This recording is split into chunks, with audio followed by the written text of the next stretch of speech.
We are now in the book of Daniel. So this is the first segment that we're doing on Daniel. And Daniel means God is judge, or God is my judge. And he probably was of the blood royal, as Daniel 1:3 indicates.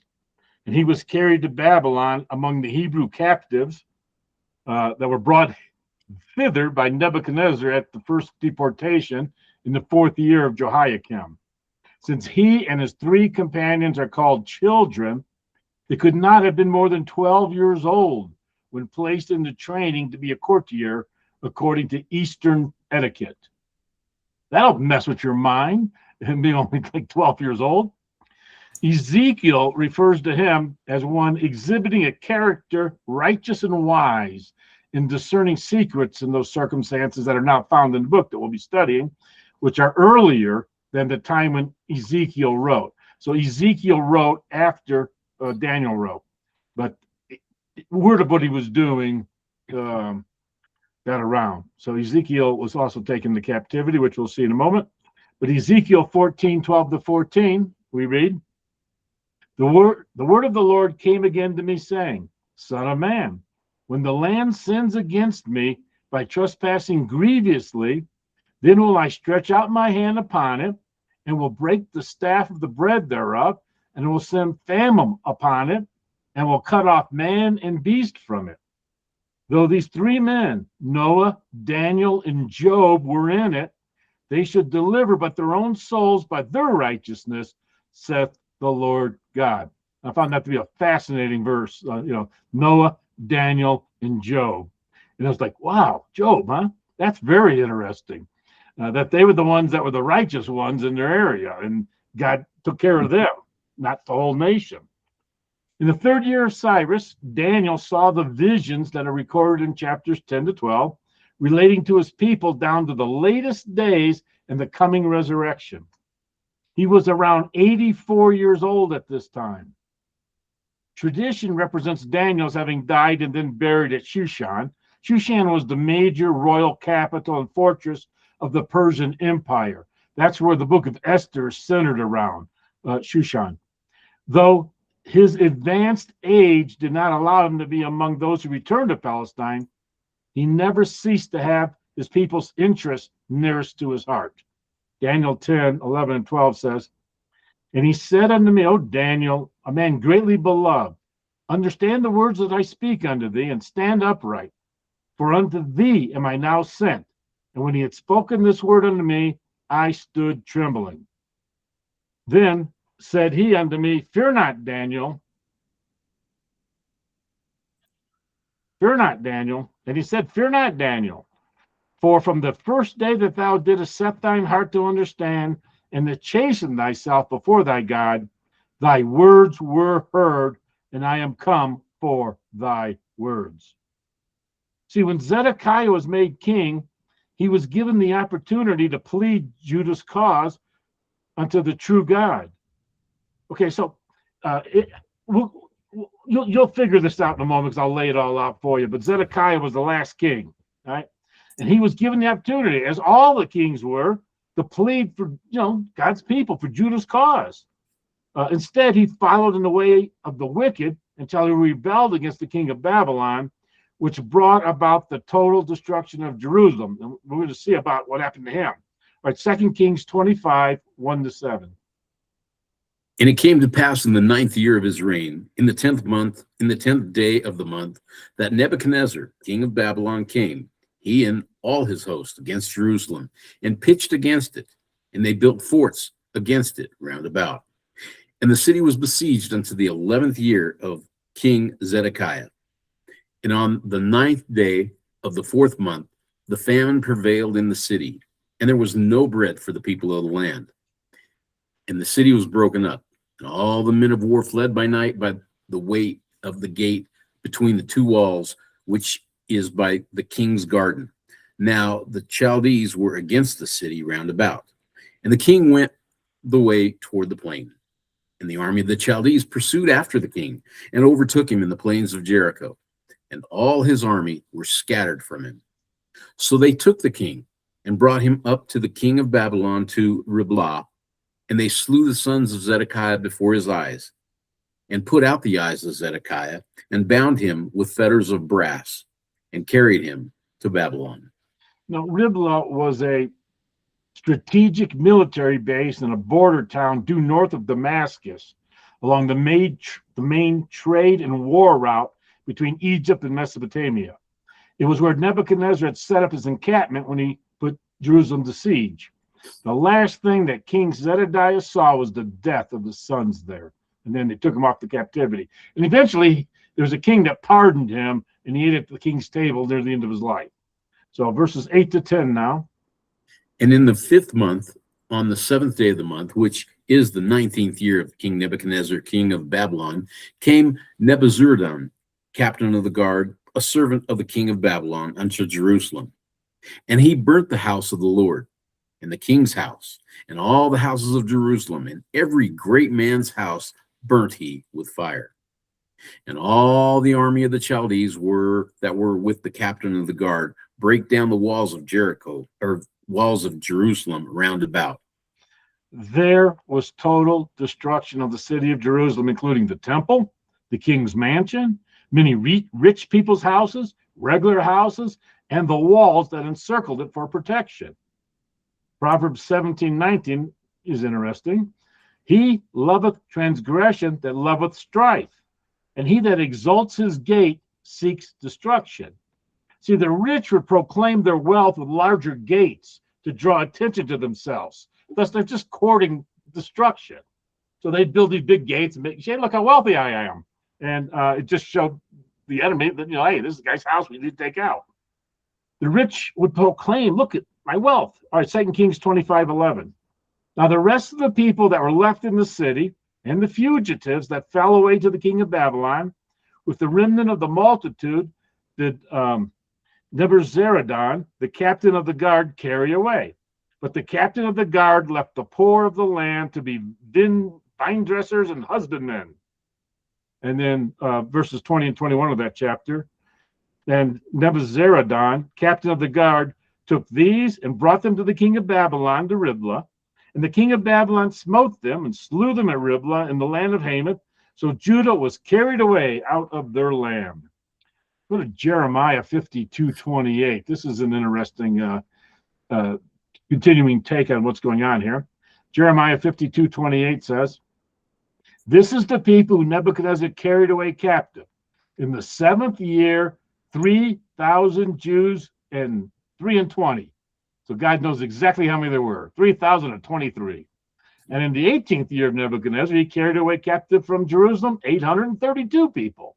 And in the 3 and 20th year of Nebuchadnezzar, Nebuzaradan, the captain of the guard, carried away captive of the Jews 745 persons.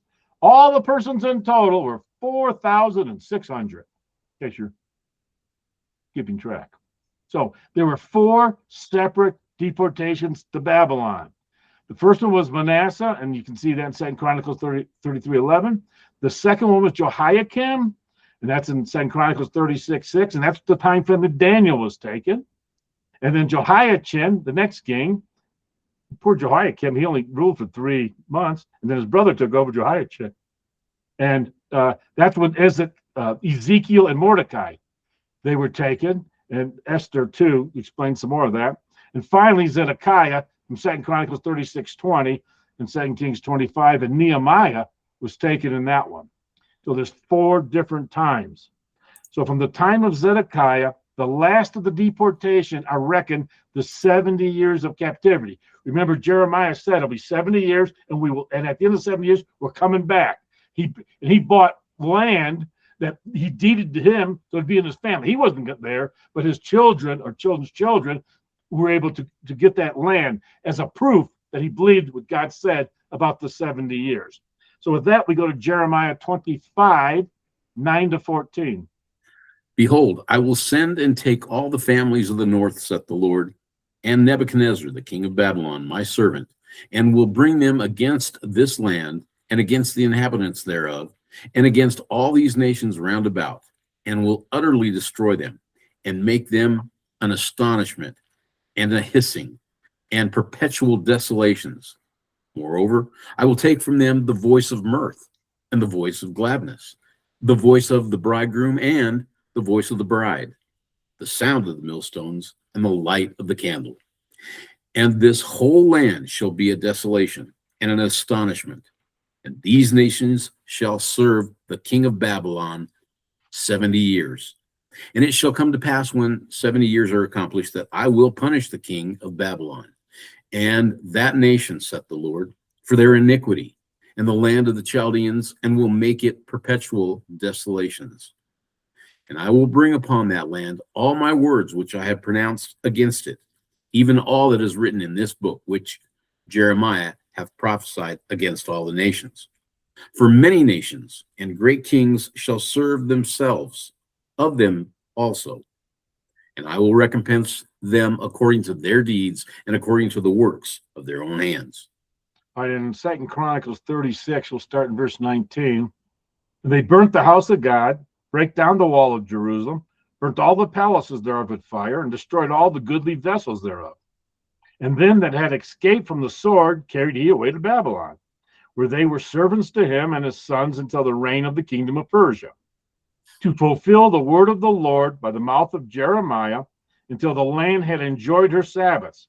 For as long as she lay desolate, she kept Sabbath, to fulfill 70 years, which is 70 years.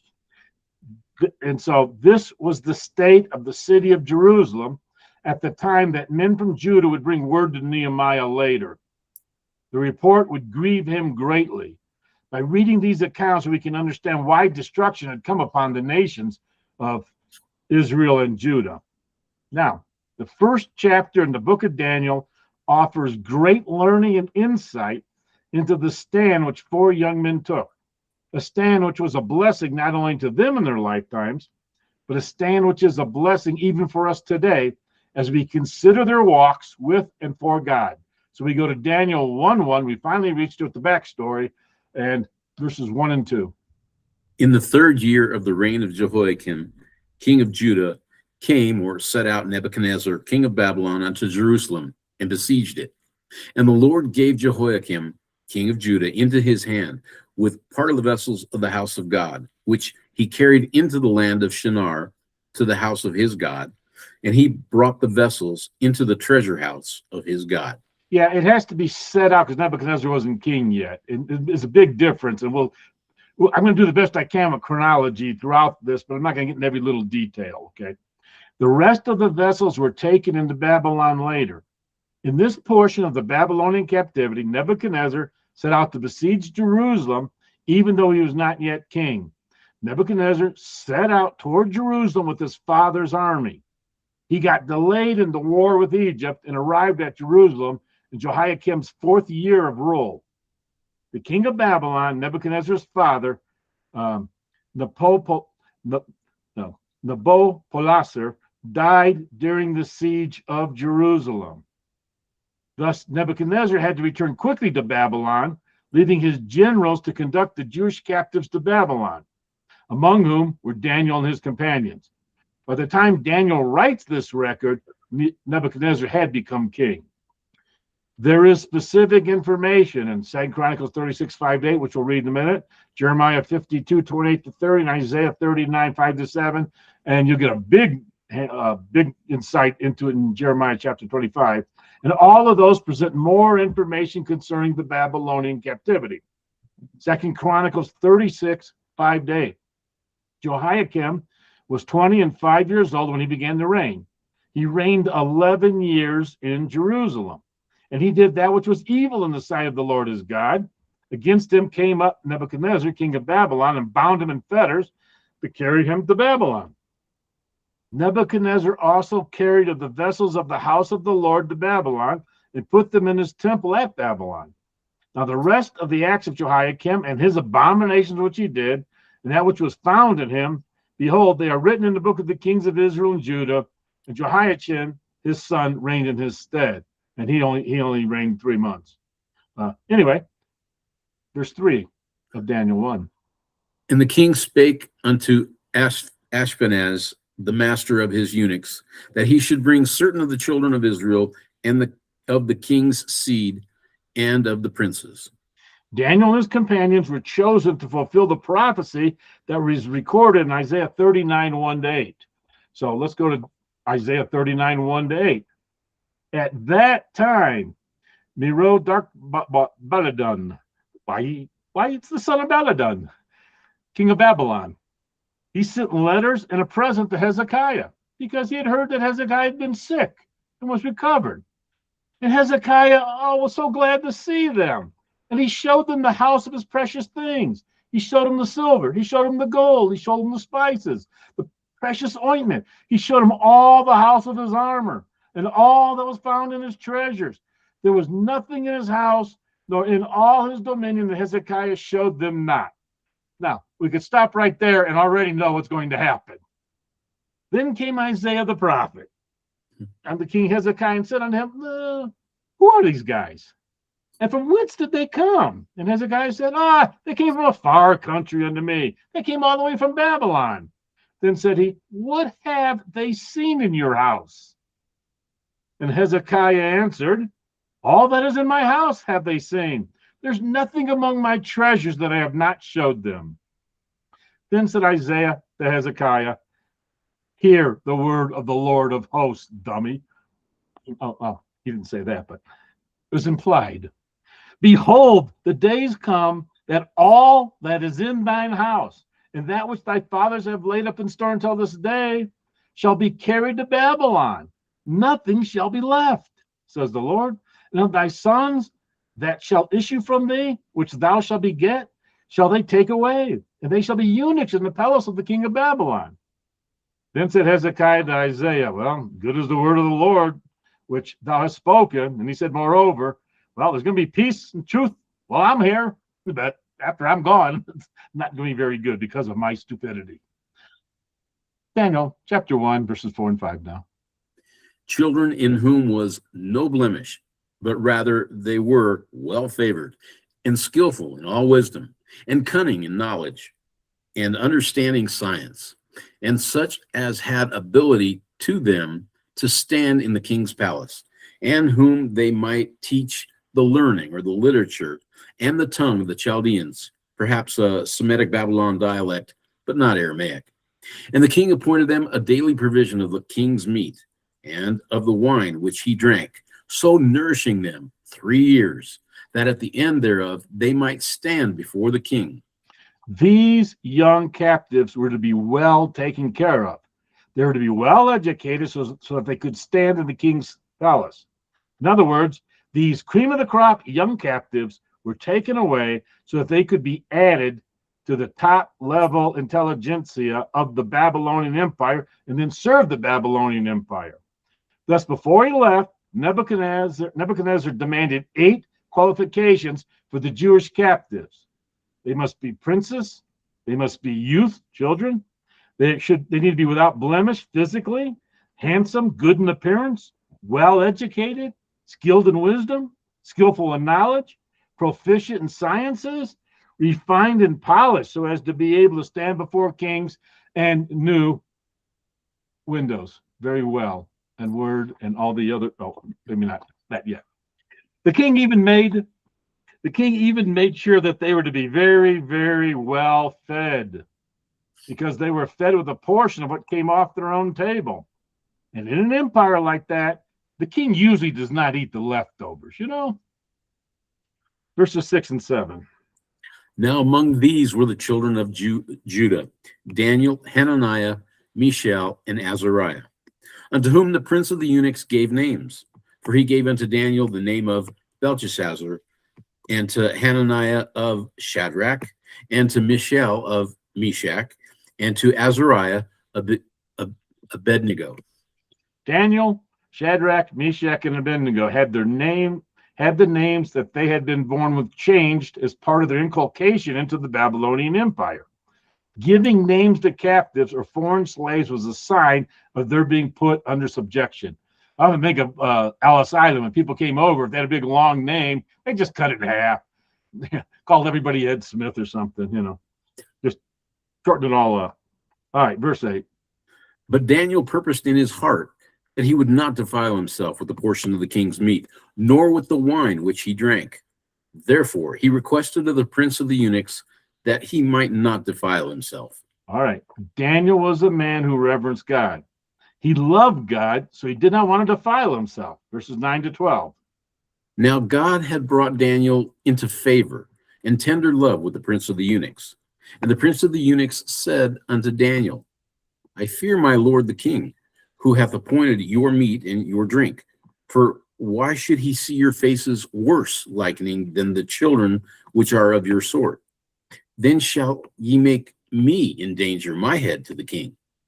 Then said Daniel to Misar, whom the prince of the eunuchs had set over Daniel, Hananiah, Mishael, and Azariah, prove thy servants, I beseech thee, 10 days, and let them give us pulse to eat and water to drink. Okay, the Hebrew word for pulse is zeroim, and it means seed, indicating that which is sown, any vegetable that is grown from seeds. Sometimes it refers to vegetable food in general, and some want to include grains such as wheat, barley, rye, peas, beans, and lentils into it. This does not mean that Jews were strict vegetarians, but that they could not legally eat of meats not properly killed and dedicated. Evidently, there were certain things of the king's table that had been forbidden by the law of Moses, since he did not want to break the law and be defiled. It could be that the meat was not butchered properly, and Leviticus explains a whole bunch of that, and that it was offered to idols. And Exodus 34:15 and 1 Corinthians 10:20 deal with meats offered to idols.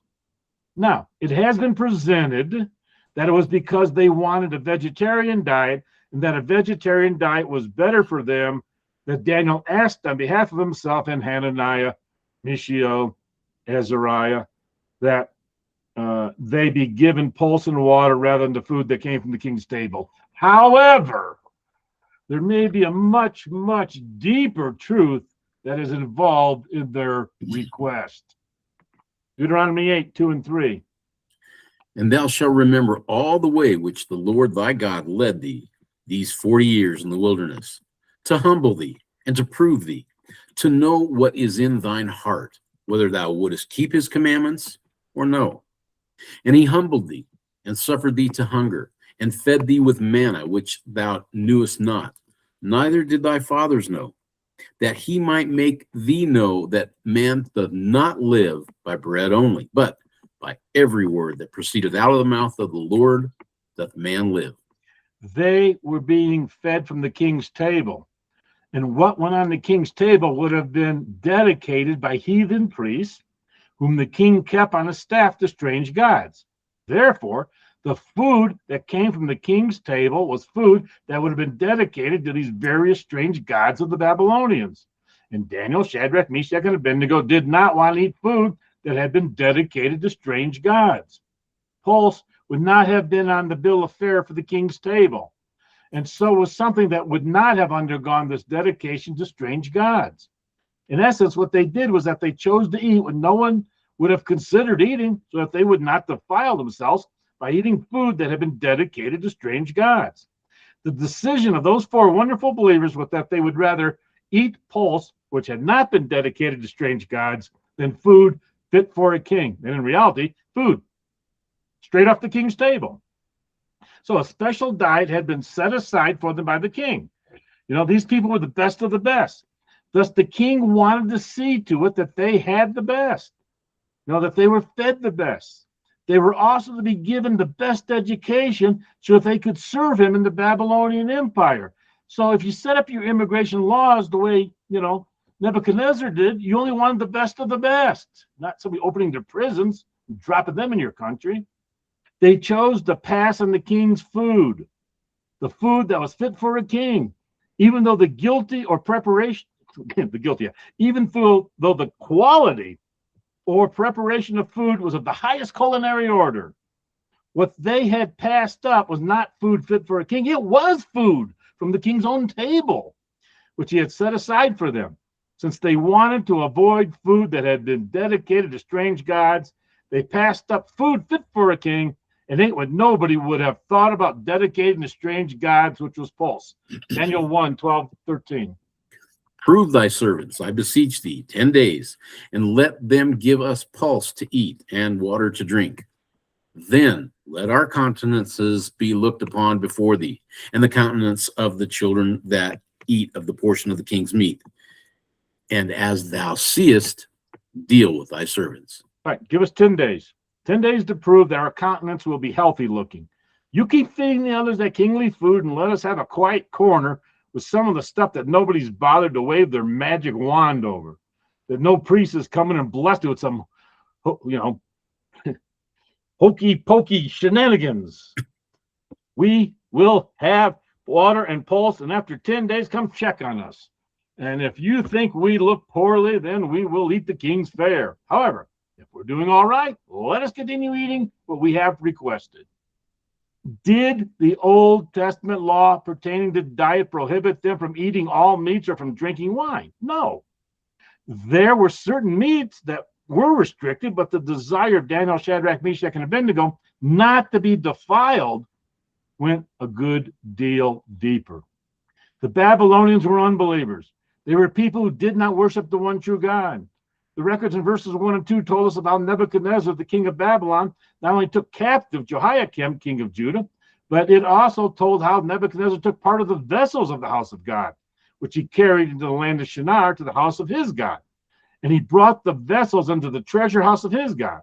And he brought the vessels into the treasure house of his God. I think I said that twice. Nebuchadnezzar was a man who worshiped some other God than the one true God, whom Daniel, Shadrach, Meshach, and Abednego loved and worshiped. Since he is not worshiping the one true God, then what would have been done to the food before it was served? The food would have been blessed in the name of a God other than the one true God. It would have been dedicated to their God, who is not the one true God. That food would have been blessed and dedicated so that all the energy, all the outcome, all the profit that came from that food would be to the glory of their God. And another consideration was that since Nebuchadnezzar had plundered the house of the true God, those vessels which had been taken from the house of God would have been amongst the things which were at hand. Things which should have been used exclusively for the true God would have been available for use for an untrue God. And we can easily understand how this would have seemed deplorable to those who reverenced the one true God, and how it would have made any food which might have been dedicated under these circumstances even more unpalatable. They would rather eat pulse and drink water rather than defile themselves. This was not because pulse was more nutritious than meat. They chose to do this so they would not defile themselves. They chose not to eat something that had been blessed by the low priest of somewhere to the god of something or other. That was quite a commitment for somebody to make who was of the age at which they were still going through training. That's quite a declaration. We love God so much that we would rather eat the stuff that nobody would even bother blessing in the name of some strange God than to eat the same stuff that the king eats and be defiled. They passed up food fit for a king and took food usually fed to the livestock instead. For 3 years, they would eat only pulse so that they would not eat anything that had been dedicated to strange gods. They had a rather simple diet. Hey, what do we have today? Pulse and water. It was a diet of dedication to the one true God. They passed up lovely foods, and they decided that they would rather have a diet of dedication to the one true God than prime rib and baklava. Now that takes a little dedication. 14 to 16. So he consented to them in this matter and proved them 10 days. And at the end of the 10 days, their countenances appeared fairer and fatter in flesh than all the children which did eat the portion of the king's meat. Thus Melzar took away the portion of their meat and the wine that they should drink, and gave them pulse. For 10 days, the rest of those who were part of the 3-year training program had food which was fit for a king, and those 4 wonderful believers had food fit for livestock. But it was food which had not been dedicated to an untrue God. At the end of the 10 days, the inspection turned up such remarkable results that they were allowed to forego the food fit for the king and to be put on a regular diet of pulse and water for the remainder of the 3-year training period, while the others ate food which had come straight off the king's table. They set off on a course that meant that they had 3 years of eating what nobody would have bothered dedicating to strange and true gods. These were men who loved God. These were men who revered God. Many people would have chosen to have the best food that came off the king's table and have chosen to eat pulse. On Nebuchadnezzar's table, there may well have been, it's time to bring out the fatted calf, roast lamb, steak. There might have been those tasty kebabs with their exquisite aroma. They would likely have been all the better vegetable delicacies of the Middle East. One can almost smell those lovely aromatic herbs and spices that go into making them. Could there have been lovely pies and cakes and huge trays of baklava piled high, dripping with honey? They were on a diet of dedication to the one true God, which took a little dedication. Many would not have made this choice, but they did not think that way, and they stayed healthy, extremely healthy. God blessed them physically, mentally, and spiritually for their stand regarding his law. Verses 17 and 18. As for these 4 children, God gave them knowledge and skill in all learning and wisdom. And Daniel had understanding in all vision and dreams. Now, at the end of the days that the king had said he should bring them in, then the prince of the eunuchs brought them in before Nebuchadnezzar. All right, final exam time. And their examiner was Nebuchadnezzar himself. If their diet, which had been inspired by deep reverence for the one true God and by deep devotion to him, would have caused them to be second-rate students, then they were going to be found out by Nebuchadnezzar himself. However, the record has already told us that they were not handicapped in their learning of their dietary change, but rather the 4 young men were blessed by God for their devotion to him, and they're going to show remarkable knowledge, wisdom, and understanding. Verse 19. And the king communed with them, and among them all 4 was found none like Daniel. Read that again, Bob. Wait, read that verse again. And the king communed with them, and among them all was found none like Daniel, Hananiah, Mishael, and Azariah. Therefore stood they before the king. The record has told us that they were blessed by God, and they received positions not in some far-flung province of the empire, like Tatooine. They had prized positions right in the heart of the empire. They must have been the envy of their classmates. Their diet of dedication to the one true God had not caused them harm. They came through the king's interrogation with the highest ranking. Verse 20. And in all matters of wisdom and understanding that the king inquired of them, he found them 10 times better than all the magicians and astrologers that were in all his realm. This is not talking about how they compared to all the captives from all the nations who had just finished their classes, their classmates, but this is talking about how they compared to the individuals who had been practicing for a long time. He's talking about the mature, grown-up position holders. He found them 10 times better than anything he already had. I don't think their diet did them any harm. Let's go back to Daniel 1:4. Children in whom was no blemish, but rather they were well favored and skillful in all wisdom and cunning in knowledge and understanding science, and such as had ability in them to stand in the king's palace, and whom they might teach the learning or the literature and the tongue of the Chaldeans. The Chaldeans were a distinct class from Babylonians and other learned classes and belonged to southern Babylonia.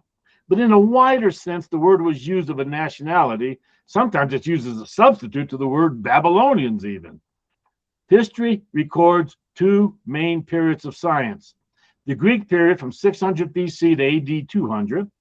The second period was from AD 1450 to our day-to-day, our present day. Science began in Egypt and Babylon with the birth of mathematics, metallurgy, anatomy, and astronomy. The Babylonians were responsible for the exact measurements of the lunar and solar cycles, the tracing of the paths of planets, the division of the circle in the 360 degrees, and the designation of constellations, notably those of the zodiac. And as for literature, history records the existence of huge libraries in Babylon with books classified in all subjects which could be secured from the libraries, just like they are today. Daniel was no doubt trained in all of these sciences and literature, as verse 4 says. The inscriptions show that there was a special palace school with elaborate arrangements for special education, like a special department in the palace school just for the courtiers. Daniel 1:21.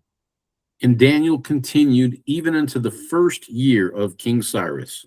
The king found these young men, Daniel, Shadrach, Meshach, and Abednego, to be 10 times better than those whom he had already had in his realm. Even those who were senior to them were no match for them. Dedication to God did not cause them to be set back. It did not handicap them. Their dedication to God was not a burden for them in their progress. As talented as they were intellectually and in terms of their natural abilities, their dedication to the one true God proved to be the prime key to their success. They were not failures because they loved God, but rather they were the most valuable in all the matters of wisdom and understanding, not only because of their natural abilities, but because of God's blessing on their lives. Their success and the potency of their walk with and for God was not due to the fact that they had eaten pulse instead of meat. They had not wanted to defile themselves, so instead they just said, we choose the one true God, even if we have to go on a diet of pulse and water. They chose not to forsake God, and God did not forsake them. This decision built the foundation of a lifetime commitment and dedication to the one true God. Later in this life, when it came time for Daniel to choose whether to pray and get in trouble, or else not to pray and stay out of trouble, he had built a firm foundation of commitment in his life, and he prayed, and God delivered him. That record's in Daniel 6. When it came time for Shadrach, Meshach, and Abednego either to bow to the image of Nebuchadnezzar or to burn, they did not bow. They kept that commitment that they had, they kept that commitment that they had even back in the early days in their lives. Spoken about in chapter, what happened here in chapter 1, and God honored their commitment to him, to all of those guys. All right. When they were thrown in the burning fiery furnace, they may have been the intended barbecue, but the barbecuers were the ones who were barbecued. And Shadrach, Meshach, and Abednego were unharmed and did not even have the smell of smoke on them. And that record's in chapter 3. This record gives us good understanding of how these young men built their lives with dedication to God and love for God. They were willing to discipline themselves not to eat food which would have defiled them, food dedicated to untrue gods, even when it was the king's fare. In all probability, there must have been times during the 3 years when the king's fare must have looked and smelled pretty good. Despite the aroma and appearance, the temptation must have brought a response for them as no way. The one true God is the only way for us. We want nothing to do with things dedicated to untrue gods. Daniel, Shadrach, Meshach, and Abednego also turned out to be top of their class. They haven't exceeded any other advisor that King Nebuchadnezzar had in their whole realm. It is a great lesson of how their foundation of commitment to the one true God, of not compromising on their stand for him, which they evidenced and built even in their training days, in the days of their youth, carried over through the balance of their lives as they walked with and for the one true God.